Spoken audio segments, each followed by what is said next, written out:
Yo, what's up mga kaduit? Magandang gabi sa inyong lahat at ito na naman. Andito na naman tayo sa edisyon ng ating pagluluto tuwing uuwi tayo. Wala na kasi tayong tagaluto eh. Kaya ngayon, every time na uuwi tayo, tayo ang operator ng ating kalan. At ayan, kung makapansin nyo, napakaganda. See? Medyo lamang ng konti dito eh, kaya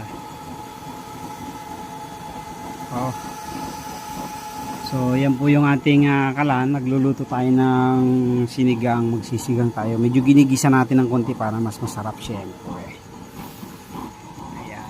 Ang adjustment nga pala natin ito ay naka number 1 lang po siya. O ayan, kung makapansin nyo, number 1. Ayan, yan.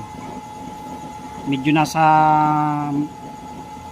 lagpas kalahati ng number 1. So yan po yung design natin ng 28 holes natin. Kahit hinaan natin ngayon ay maganda pa rin.